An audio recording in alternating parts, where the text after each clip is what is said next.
What are some of the darkest stories that have been on Reddit?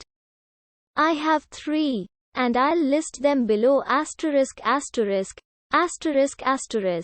These stories aren't in any set order. And #X200B *Op* discovers on his wedding day that he's inbred. His bride was his sister and that she was pregnant with his child. And his sister had been given up for adoption as a result of a coin toss. Not long ago I was browsing various subreddit groups and discovered a shocking story. In this story, Op says that he met a girl that lived not far from him. And that they had heaps in common. They hit it off and begin dating. During the course of their courtship, Op would learn that she'd been born and adopted in the same year as him. Red flag number 1 came shortly after that in the conversation when she mentioned they had the same birthday. Flag number 2 came when Op attempts to introduce his girlfriend to his parents. And they immediately didn't want anything to do with her. While in the late stages of wedding planning, preparing, Op would attempt to file for a legal change of name. While examining his fiancée's legal documents, he discovered her original last name was the same as his own before it was changed about a month after being adopted. On the wedding day, all hell broke loose. Op, bride-to-be, reached the most dangerous of moments, where the pastor asked if anybody knows of any reason, and so forth. To his shock, Op's dad stands and declares he objects. Naturally, the pastor stops the wedding and instructs the couple and parents to head with him somewhere private. Op was livid, as his parents seemed to be doing everything they could to sabotage their relationship since day one. That's when the carpet bombing began.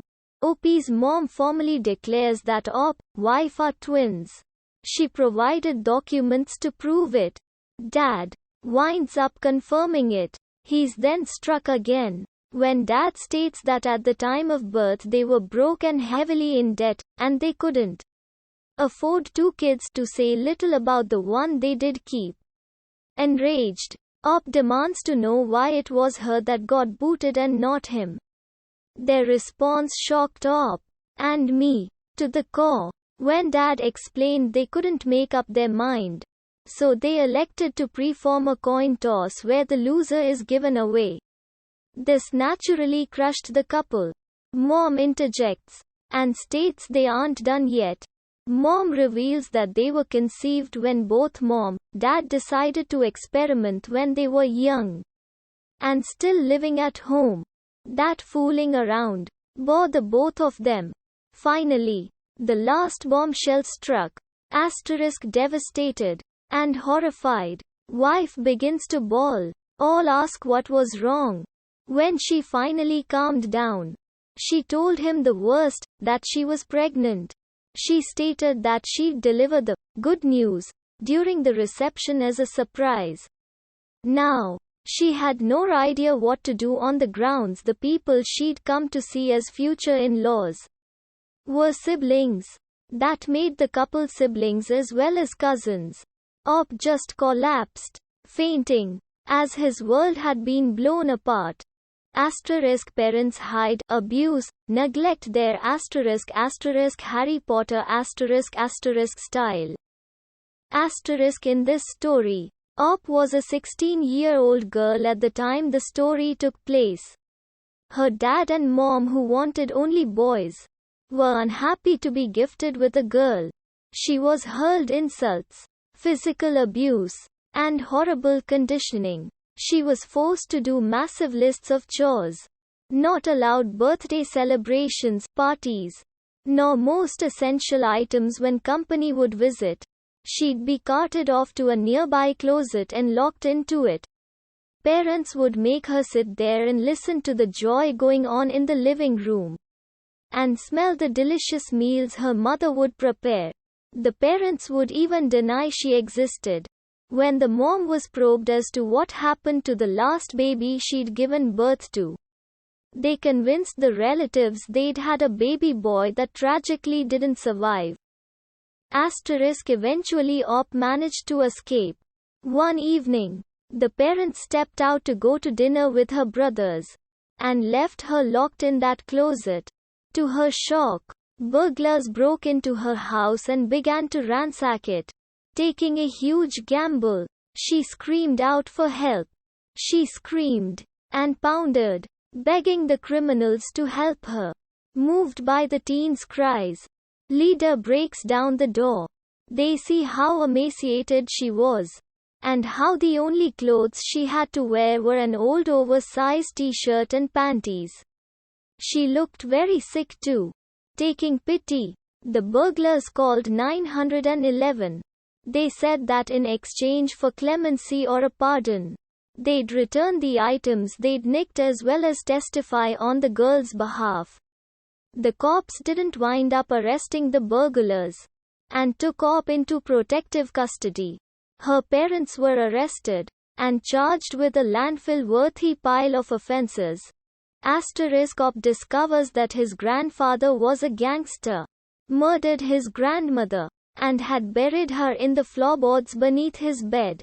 Op in this story was a 42-year-old man. Around the time he was 21, Op's grandmother had disappeared under suspicious circumstances. His grandpa informed Op that her car had vanished. Along with her, she left no note or clue as to why she'd left. Years tick by, and she never surfaces.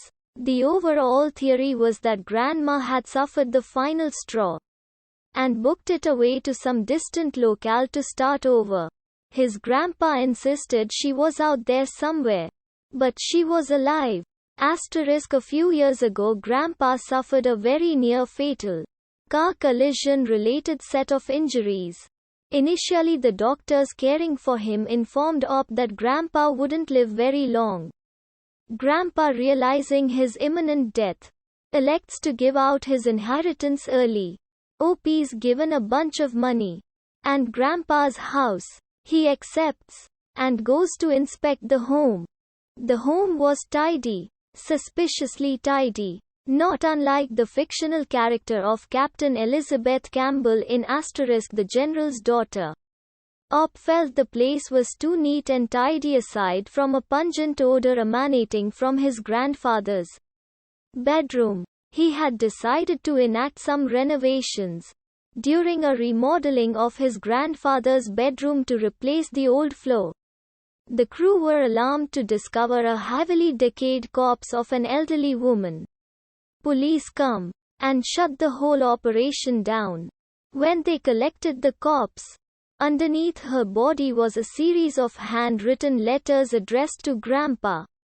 They were orders from a mob leader, stating that his romance and infatuation with Grandma had become a distraction. If he didn't leave her, or bump her off, then this mysterious boss would take care of it for him. After a brief, but complete investigation, it was gleaned that Grandpa did indeed execute his wife. This was done to be compliant with his mob boss orders. He then buried her in the floor during that room's first renovation years before. FBI would interrogate the dying man, and he'd confess that he'd joined the mob fresh out of the army decades ago. He did simple crimes for them like boosting cars, and a little bit of racketeering, that would later graduate to weapons trafficking. He'd met Grandma during what would have otherwise been a flawless carjacking, and fell in love. This heavily angered his previous and last boss to no end. Investigators seize every bit of evidence, and a long investigation follows. Grandpa would die about a month before the trial.